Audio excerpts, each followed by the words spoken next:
Me pusieron familiares de nuestro hermano Jason, ¿verdad? Tenemos acá a Eladio Sotelo, ¿así? Dios te guarde, Eladio. Débora López, Dios te guarde, Débora. Y Daniel Sotelo. Que el Señor les bendiga de manera especial.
Cuando usted y yo dejamos de respirar, ¿verdad? Nos vamos a encontrar con la verdadera realidad, ¿verdad? De que no se acaba la vida al dejar de respirar. Es cuando vamos a empezar a vivir realmente. Amén. ¿Cuántos quieren de verdad experimentar la vida que Dios diseñó para cada uno de nosotros? Amén. Amén. Yo quiero empezar a vivir ya esa vida. Amén. Entonces, esto que nos enseña la Biblia nos lleva a una de las doctrinas fundamentales, de la doctrina de la salvación. La iglesia, los cristianos, ¿verdad? Basados en la Biblia, hablamos de la salvación. ¿Pero qué es la salvación? La salvación implica escapar de un juicio divino de parte de Dios. El pecado entró al hombre por medio de Adán, de Eva. Entonces se transmitió de generación en generación. Él me va a decir, no, pero yo qué culpa tengo. Yo no estuve en el Edén.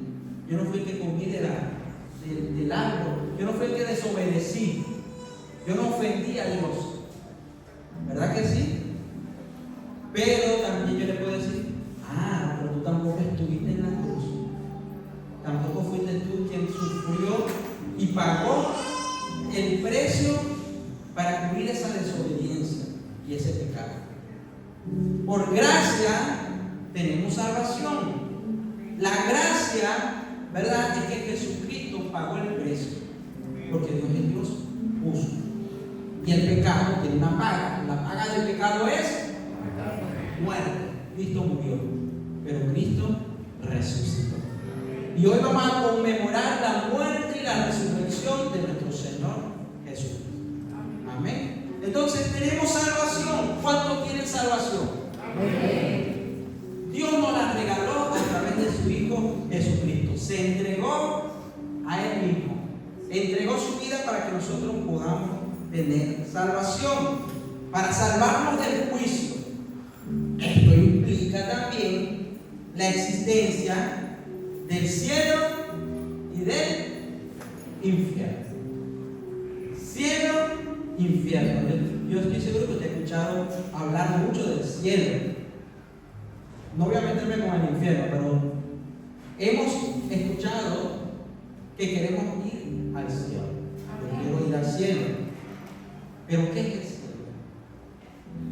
¿Qué es el cielo? ¿Qué es lo que nos enseña la Biblia? La Biblia nos dice, por ejemplo, en Apocalipsis 26, Bienaventurado y santo el que tiene parte en la primera resurrección. La segunda muerte no tiene potestad sobre esto, sino que serán sacerdotes de Dios y de Cristo y reinarán con él 1000 años. La Biblia nos enseña de que hay una primera resurrección. Morimos acá. Pablo reveló un misterio, que es que si Cristo viene y estamos vivos, vamos a ser transformados. Pero vamos a decirlo, lo que puede ocurrir, porque generalmente ocurre es que curamos, ¿verdad? Pero vamos a resucitar, ¿ok? Pero van a resucitar primeramente los que mueren en Cristo Jesús, los que creen en el Señor. Esa es la primera resurrección. La segunda resurrección es para los que no creen en Jesús, para juicio y condenación. Entonces usted y yo vamos a estar en la primera resurrección, ¿verdad que sí? ¿Para ir para dónde? Al cielo. Y usted, cuando usted dice eso, voy para el cielo, usted está claro qué significa. ¿Qué significa ir al cielo? Pues no es algo tan sencillo como parece. Es algo complejo. La Biblia nos habla de misterios. Y esos misterios, si nosotros empezamos a estudiar y a analizar, podemos abrumarnos, ¿verdad? No es tan fácil porque habría que estudiar el lenguaje original, ¿verdad? Cómo se escribió la Biblia, palabras específicas, qué quisieron transmitir los escritores, ¿verdad? Son muchas cosas, conocer de geografía bíblica, amerita un estudio profundo, esos misterios. Pedirle al Señor que revele esos misterios y ver si es el tiempo de Dios para que ese misterio sea revelado. Tiene muchas variantes, ¿verdad? Lo que usted y yo tenemos que tener claro y entender es que sin Cristo nos vamos al infierno. Dios nos guarda. Y con Cristo nos vamos al cielo. Amén. Eso es lo que tenemos que tener claro.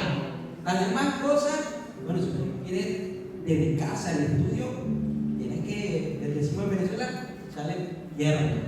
Amén, esforzarse, meterse con el Señor. Hay gente que se dedica su vida entera en estudiar y sin embargo todavía, ¿verdad?, no han logrado comprender. Porque la realidad es que tenemos un Dios grande y perfecto, pero que nosotros estamos limitados. Pablo decía, ahora vemos como por medio de un espejo así, pero después vamos a ver cara a cara, nuestro entendimiento se va a abrir completamente. Amén. Entonces yo no quiero abrumarlo, yo no quiero que usted salga de aquí cabezón, así que no entendí nada. Yo no quiero, porque yo no soy maestro de verdad. O sea, me falta mucho por entender y por comprender, pero de lo poco que he comprendido yo quiero transmitirle en esta hora, en esta mañana. Amén. Amén. Así como el cielo y el infierno, hay muchas cosas en la Biblia que causa debate entre los mismos cristianos. Y usted se va a encontrar, como por ejemplo, ¿verdad?, que entre los mismos cristianos hay algo que está claro, que es que Cristo viene. Amén. Cristo viene, porque Cristo lo dijo, ¿verdad? Yo vendré y los tomaré conmigo. Cuando Cristo subió a las nubes, los ángeles se pararon al lado de los discípulos y dijeron, así como lo miran subir en las nubes, así va a regresar. Está claro, Cristo viene. ¿Cuándo? La Biblia dice que nadie sabe, pero hay señales. Amén. En el cómo, ¿verdad?, ahí empiezan a surgir divergencias. ¿Por qué? Porque Cristo, ¿verdad?, también habló de que la tierra iba a atravesar un momento de gran tribulación, como nunca hubo en la tierra. Entonces, dependiendo de cómo se interprete la Biblia, porque hay ese debate, pero ¿cómo hay que interpretar esto? ¿Qué fue lo que se quiso transmitir? ¿Hay que tomarlo de forma literal? ¿O es una metáfora? ¿Verdad? Hay que analizar todo el contexto, es algo complejo, ¿verdad? Entonces surgen divisiones. No, la iglesia, Apocalipsis 3:10 dice que la iglesia va a ser guardada de la tribulación. Eso significa que vamos a ser quitados antes de la tribulación. Y después Cristo vuelve al final con nosotros. Es una interpretación. El otro dice, no. Guardado es que el Señor te va a cuidar, va a atravesar la tribulación, pero vas a estar resguardado, el Señor te va a proteger. O sea, Dios va a estar en control y al final es que va a venir y nos vamos. O sea, surgen divergencias. Unos piensan de una forma, otros piensan diferente, pero eso no tiene que ser causa de división. Lo importante es que Cristo viene. Amén. ¿Cuánto le esperan? Son muchas preguntas que surgen. Es algo que es muy complejo. Con el Señor hay que meterse profundamente, ¿verdad? Yo no quiero que usted se abrume, pero sí quiero hablarles sobre el lugar de su presencia.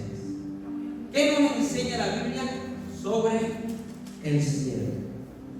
En el Antiguo Testamento podemos leer muchos textos. Voy a leerles solo dos. Salmo 11:4 dice: Jehová está en su santo templo. ¿Dónde está Jehová? Está en su templo. Jehová tiene en el cielo su trono. Amén. Jehová tiene en el cielo su trono. Ya acá aparece la palabra cielo, templo, trono. Ok, vaya aquí captando. Mateo 6:9, Jesús, cuando enseñó a orar, dijo: ustedes deben orar así: Padre nuestro que estás ¿en dónde? En el cielo. Santificado sea tu nombre. Entonces, ya con esos dos versículos estamos claros. En el cielo, ¿verdad? Está Dios. En el cielo está el templo, la morada de Dios. En el cielo está el trono de Dios donde Él está sentado. No solamente está el trono del Padre, porque Daniel en la visión dijo: vi tronos, ¿verdad? A la derecha del Padre está el trono del Hijo. Ese trono Él lo dejó, se despojó de su gloria cuando vino a la tierra a morir por ti y por mí. Se humilló, ¿verdad? Dejó su gloria, su trono, para morir por ti y por mí. Pero cuando Él ascendió, ¿verdad? Él tomó nuevamente su lugar a la diestra del Padre. Amén. Está el trono del Padre, está el trono del Hijo. La Biblia también habla de 24 ancianos. No son misterios, no importa, misterios, ¿no? Después vamos, ¿quiénes son esos 24 ancianos? Ahí en el bar. No importa. Amén. No somos misterios, así que tranquilo. Lo importante es que después lo vamos a conocer. Amén. No puede ver quiénes son esos ancianos. Lo sabremos después. Entonces, ¿qué es el cielo? El lugar donde está Dios, donde están sus ángeles, el lugar donde está su trono, donde está su morada, donde Él habita. ¿Verdad? Allí está Dios. Juan 4:24 dice: Dios es espíritu. ¿Qué es Dios? Y quienes lo adoran deben hacerlo en espíritu y en verdad. Si Dios es espíritu, el lugar donde Él habita es un lugar espiritual. ¿Ok? Es un lugar espiritual. Es una dimensión. No tenemos certeza de su ubicación, ¿verdad? Pero cuando se usa la palabra cielo, yo entiendo que la palabra cielo me quiere decir que ese lugar es un lugar más alto, un lugar más elevado, una dimensión superior. ¿Ok? Está por encima de este plano donde usted y yo podemos palpar las cosas. La dimensión espiritual es algo superior, sobrenatural. ¿Ok? Que nosotros más. ¿Verdad? Está en un plano más elevado. Se usa la palabra cielo Porque así como los cielos, usted ve para arriba, ve el cielo, está más alto que la tierra, así el plano espiritual es más elevado. ¿Ok que sí? ¿Ok, mi hermano? Perdón. Segunda de Corintios 12, 2 al 4, dice Pablo. Usted sabe que Cristo eligió 12 apóstoles.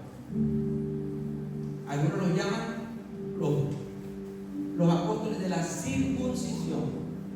¿Ok?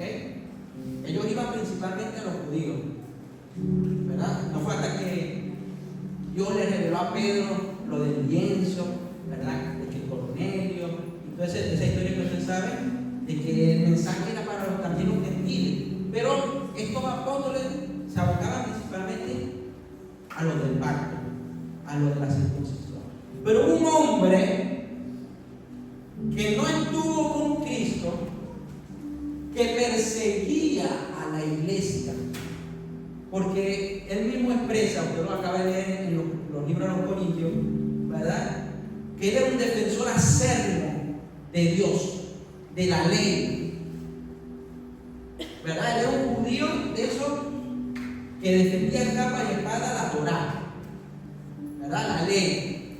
Pero que camino a Damasco a perseguir a los cristianos, tuvo un encuentro sobrenatural y recibió directamente de Jesús una revelación que cambió su vida. Así como usted y yo, cuando nos encontramos con Jesús, hubo una transformación.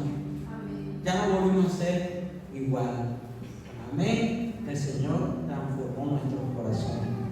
Amén. Y él dice en 2 Corintios 12, 2 y 4: conozco a un hombre en Cristo que hace 14 años, haciendo referencia a él mismo. Si en el cuerpo, no lo sé. Si fuera del cuerpo, no lo sé. Dios lo sabe. Fue arrebatado hasta, ¿qué dice allí? Tercer cielo. Ahora no solo vemos la palabra cielo, sino que Pablo nos revela un misterio. Dice tercer cielo. ¿Ok? Fue arrebatado hasta el tercer cielo. Y conozco al tal hombre, si en el cuerpo, no lo sé, o fuera del cuerpo, no lo sé, Dios lo sabe, que fue arrebatado, ¿qué dice allí? Al paraíso, otro término. Cielo, tercer cielo, y ahora un término nuevo. ¿Cuál es? Paraíso. No se abrume, por favor. ¿Ok? No se abrume. Paraíso. Donde oyó palabras inefables que no les he dado al hombre expresar. Pablo no sabe si fue en el cuerpo, no sabe si fue en el espíritu, no sabe cómo, pero él sí sabe que estuvo en el lugar donde está el trono de Dios. Él estuvo en el lugar, en ese lugar, o sea, la experiencia que la tuvo también otras personas como Daniel, que vio los tronos, vio a Dios sentado en el trono, ¿verdad? Juan, ¿ok? Estuvieron allí en el cielo y vieron cosas inefables que no es posible, ¿verdad?, dar a los hombres, porque no lo vamos a entender. Aunque como estamos ahora, no, pero esos misterios se van a revelar. Amén. Se van a revelar. Entonces, él estuvo allí y Cristo mismo le dio la revelación del Evangelio, se le mostró. Y después vemos a Pablo transformado, ¿ok? De ser el perseguidor a no importarle nada, a dar la vida por el Señor, a sufrir latigazos, a pasar hambre, pasar frío, pero él salió a predicar el Evangelio, a fundar todas las iglesias que pudo. Amén. Eso solamente lo hace el Señor, transformando nuestra vida. Pero de este pasaje nosotros podemos extraer dos cosas, ¿verdad? El término tercer cielo, que Dios está en el tercer cielo, y esto del tercer cielo, vuelvo. Hay muchas interpretaciones. Está claro que el primer cielo se refiere a nuestra atmósfera. Cuando nosotros hay pasajes que hablan del cielo, las aves del cielo, no se está refiriendo al ámbito espiritual, sino al ámbito natural, la atmósfera. El primer cielo sería nuestra atmósfera. Allí no hay debate. El segundo cielo, y ahí hay un par de interpretaciones. Algunos piensan que el segundo cielo se refiere a lo que está más allá de nuestra atmósfera, al universo, donde están las estrellas, donde están los planetas, ¿ok? Otros piensan que el segundo cielo sería un lugar de conflicto entre los ángeles y los demonios, porque viste que la palabra habla de regiones celestes, ¿verdad? Que cuando, por ejemplo, el ángel Gabriel venía a transmitir el mensaje a Daniel, ¿verdad? Se le enfrentó el príncipe de Persia, hubo una pelea en las regiones celestes. O sea, que es un ámbito espiritual también, pero que no es donde está Dios, sino donde hay un conflicto siempre entre los ángeles y los demonios, donde ocurre toda esta batalla. ¿Ok? Hay quien interpreta que ese es el segundo cielo. Y el tercer cielo, entonces es donde Dios tiene su trono. Amén. Es donde Dios tiene su trono. Génesis 1:1 dice: en el principio creó Dios, ¿qué dice? Los cielos. ¿Ok? Los cielos. No creo el cielo y la tierra, sino los cielos y la tierra. Lo otro que podemos extraer de 2 Corintios es que Pablo está usando indistintamente el término cielo o tercer cielo y el término paraíso. Paraíso. Vamos a hablar un poco de la palabra paraíso. ¿Ok? La palabra paraíso se tradujo del griego, se tradujo al griego, ¿ok? Del término pardes o pardes, que a su vez fue una transliteración al hebreo de una palabra persa y cuyo significado es huerto o jardín. O sea que cuando usted habla de paraíso, se está refiriendo a un jardín o a un huerto. ¿Ok? Entonces, cuando en el Nuevo Testamento se aparece esa palabra paraíso, ¿verdad? Esa palabra fue tomada del pardés o del padre. Ya vamos a hablar un poco de pardés o de padre, ¿no? Porque es mucho más que un simple jardín. ¿Ok? Pero entonces, si mencionamos el paraíso, tenemos que ir a Génesis. Génesis 2:7-11 dice: entonces Jehová Dios formó al hombre del polvo de la tierra y sopló en su nariz aliento de vida, y fue el hombre un ser viviente. Y Jehová Dios plantó un huerto en Edén. Vamos a ver los detalles, ¿no? Hay una región, Dios creó los cielos y la tierra. En la tierra había una región que se llamaba ¿cómo? Edén. Edén. La región se llamaba Edén. Y en Edén, Dios puso al oriente de Edén un huerto o un jardín, un paraíso. ¿Ok?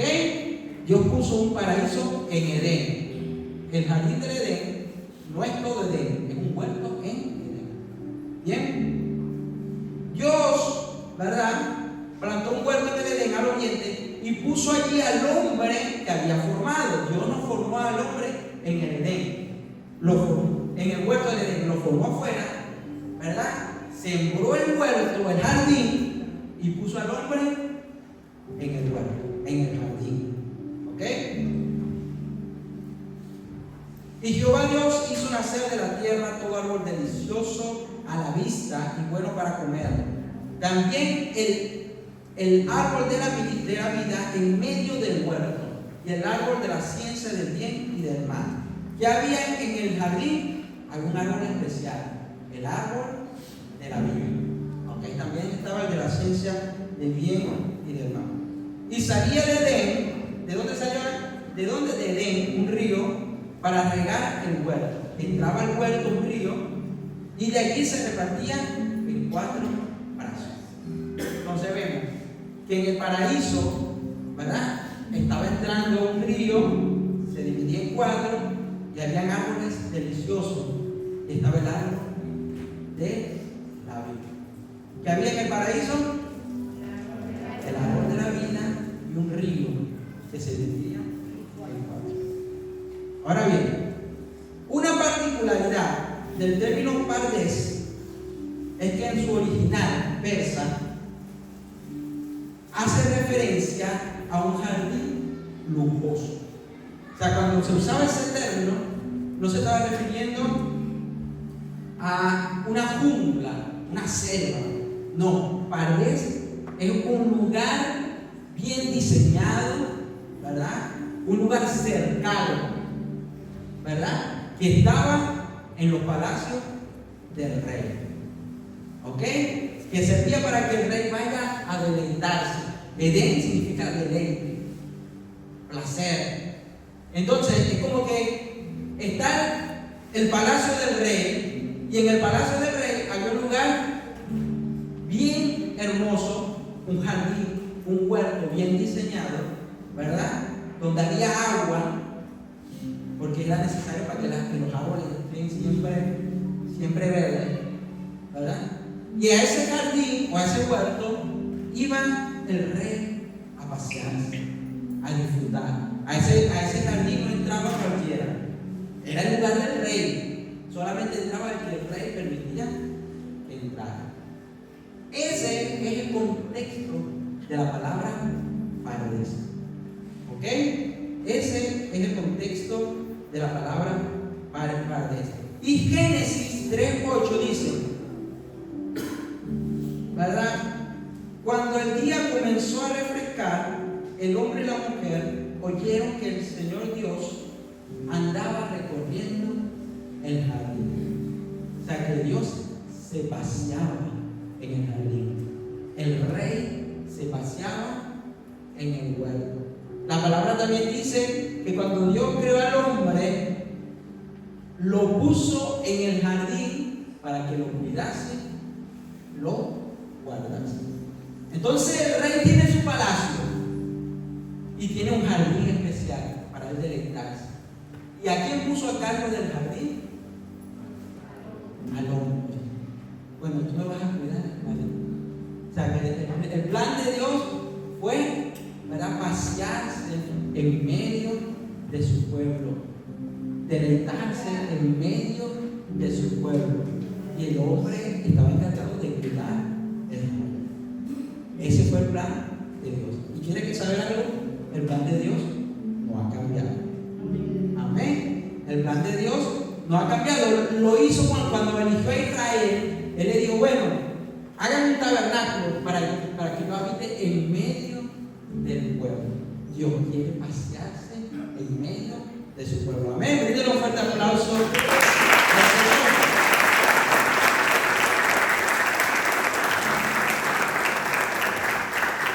¿Qué pasó con el jardín de Dios cuando el hombre peca? Tristemente, cuando el hombre peca, fue expulsado. Bueno, lo sacó del jardín. No, tú no puedes estar ya en este lugar, ¿verdad? Fue expulsado y el jardín fue trasladado. El paraíso fue trasladado. ¿A dónde fue trasladado ese paraíso? Jesús en Lucas 23, 43 y 44 le dijo al malhechor que estaba a su lado en la cruz, le dijo, de cierto te digo que hoy estarás conmigo. ¿En dónde? En el paraíso. En el paraíso. ¿Y para dónde iba Jesús? Al cielo, a tomar su lugar a la derecha del Padre. Entonces, ¿dónde está el paraíso? Amén. Puede ser que indistintamente el paraíso, el cielo, se refieran al mismo lugar. Igual, les digo otra vez, no vayan a abrumarnos. Amén. Vamos a ver algo más sobre el paraíso en el futuro. La nueva Jerusalén. Les voy a leer Apocalipsis 21, 1 al 3. Dice: Después vi un cielo nuevo y una tierra nueva, porque el primer cielo y la primera tierra habían dejado de existir, lo mismo que el mar. Vi además la ciudad santa, la nueva Jerusalén, que bajaba del cielo. ¿De dónde bajaba la ciudad? Del cielo, procedente de Dios, preparada como una novia hermosamente vestida para su prometido. Oí una potente voz que provenía del trono y decía: aquí entre los seres humanos está el santuario de Dios. Él habitará en medio de ellos y ellos serán su pueblo. Yo mismo estará con ellos y será su Dios. Vemos nuevamente que Dios, el propósito de Dios con el hombre es habitar en medio de su pueblo. Amén. Apocalipsis 22, 1-3 dice: luego el ángel me mostró un río de agua viva. Estamos hablando de la Nueva Jerusalén. ¿Qué había en la Nueva Jerusalén? Un río también, ¿verdad? Claro como el cristal, que salía del trono de Dios y del Cordero, y corría por el centro de la calle principal de la ciudad. A cada lado del río estaba el árbol de la vida. ¿Viste que el árbol de la vida dónde estaba? En el huerto de Dios. Ahora lo vemos nuevamente en Apocalipsis, en la Nueva Jerusalén. En el medio de la ciudad hay un río, y al lado hay un río, y al lado del río, a cada lado, está el árbol de la vida. Es decir, podemos ver que en la Nueva Jerusalén estamos viendo el paraíso de Dios. Pregúntenme, ¿será que toda la Nueva Jerusalén es el paraíso? ¿O es que en el medio de la ciudad nada más está el paraíso? No sé. ¿Ok? Pero allí es donde está preparada nuestra morada eterna. Vamos nuevamente al paraíso. Amén. ¿Cuántos van para el paraíso? Amén. Vamos al paraíso.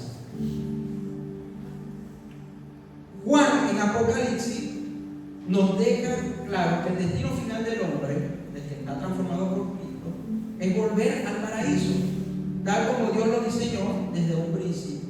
O sea, Dios no cambió su plan. ¿Ok? Dios no cambió su plan. Y nosotros ahora tenemos entrada al paraíso. El paraíso en el principio fue cerrado.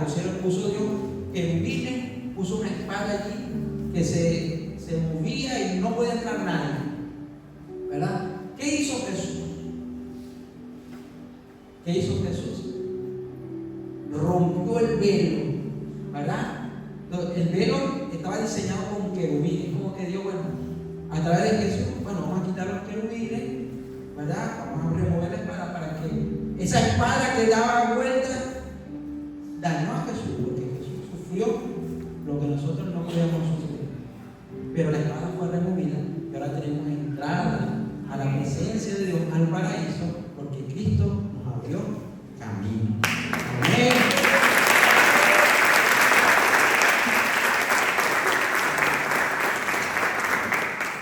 Él lo anunció. Jesús dijo en Juan 14, 2 y 3: en la casa de mi Padre muchas moradas hay.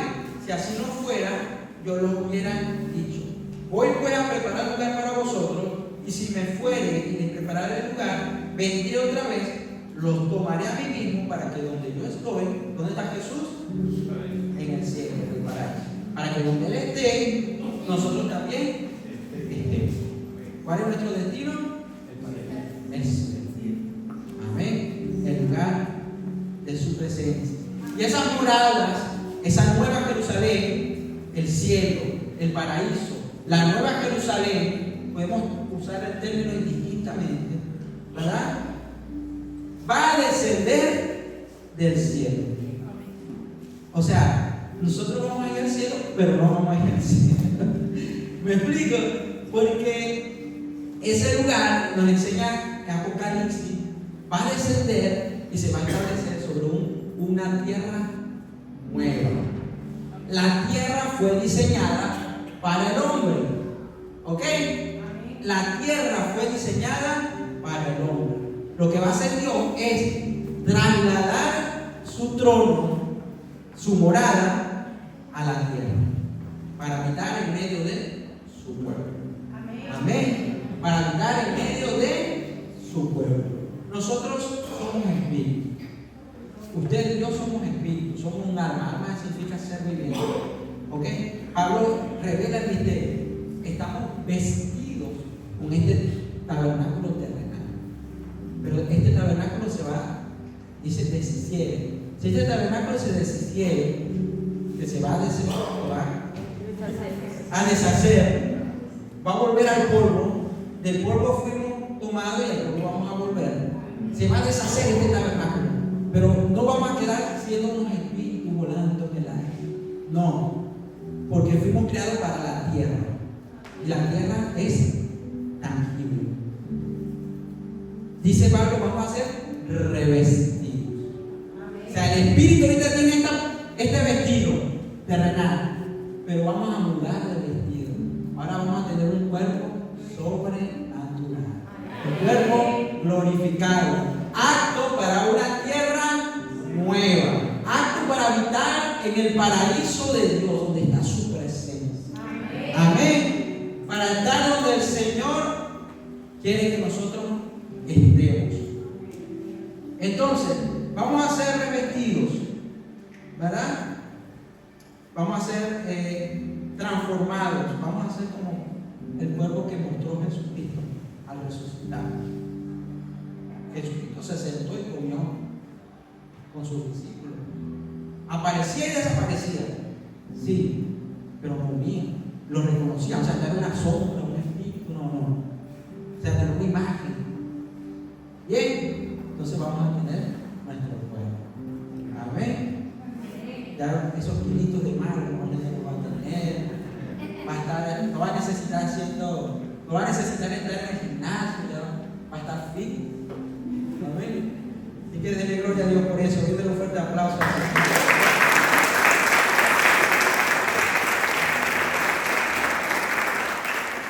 Entonces, el lugar de nuestra eternidad está ahora en la dimensión espiritual, en el cielo. Pero va a ser trasladada a la tierra, ¿verdad? Nosotros vamos a ser transformados y vamos a estar allí. El Señor va a bajar su trono a la tierra, que fue el plan desde el principio.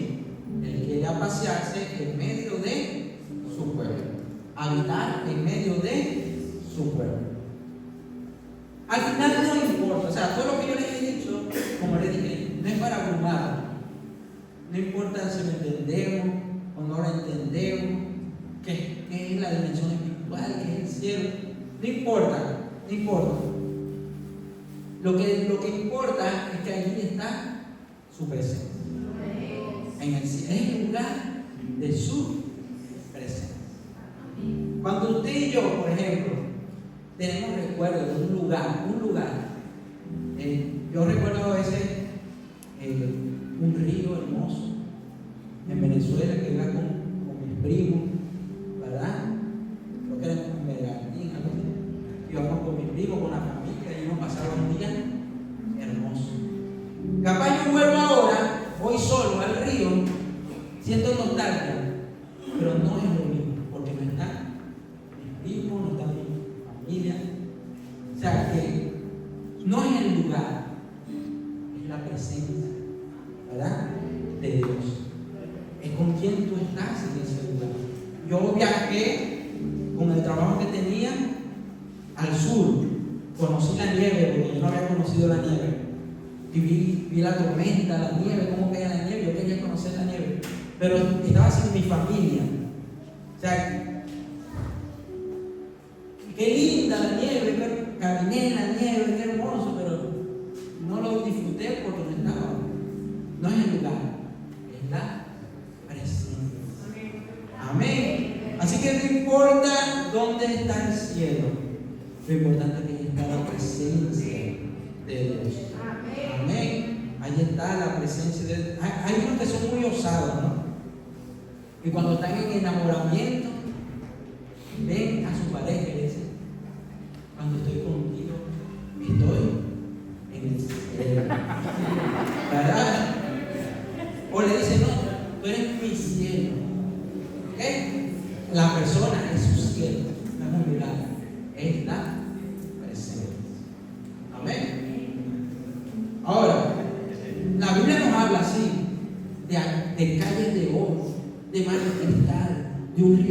cristalino, ¿verdad? Que no hay noche.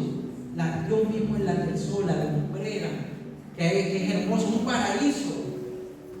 Pero si no estuviese allí el trono de Dios y la presencia de Dios, nada de eso tiene valor. ¿Ok? Lo que vale es la presencia de Dios. En el Edén, el hombre no perdió un jardín hermoso, fue sacado de ahí. Él perdió fue la oportunidad de poder pasearse con el Señor. El Señor se paseaba en medio del jardín. Perdió eso. Habitar con el Señor, estar en su presencia. Amén. Ahora yo le quiero decir algo.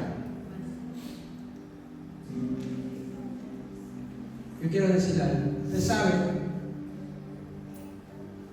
no debemos esperar a morir o que Cristo venga para estar en el cielo. No debemos esperar a morir para estar en el cielo. 1 Corintios 6:19 dice: ¿no saben que su cuerpo es templo del Espíritu Santo, quien está en ustedes y al que han recibido de parte de Dios? Ustedes no son su propio dueño. En tu corazón y en mi corazón hay un trono. Escuche bien. En tu corazón hay un trono. ¿Quién está sentado en ese trono? Te digo algo. Si en el trono de tu corazón está sentado Dios, mi hermano, ya tú estás en el cielo. Amén. Estamos en el cielo. Porque Dios tiene su morada en tu corazón. No tienes que esperar a que venga Cristo. No tienes que esperar, ¿verdad?, a morir. No. Hoy tú y yo podemos disfrutar el paraíso. Hoy tú y yo podemos deleitarnos en la presencia del Señor, si dejamos que Él se siente en el trono de nuestro corazón. Si hacemos de nuestra vida morada del Espíritu Santo de Dios.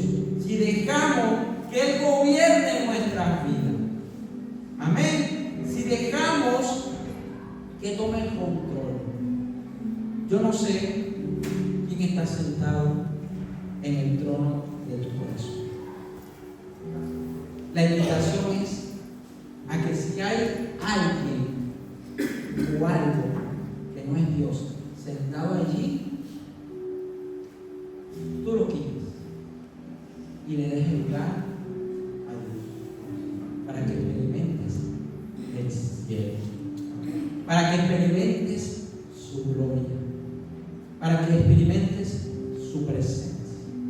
Yo te voy a invitar a que tú te pongas sobre tus pies.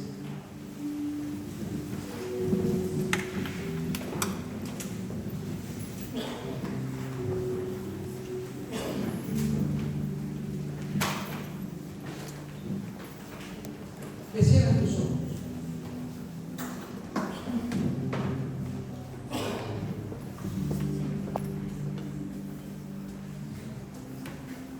Que adoremos a Dios un momento.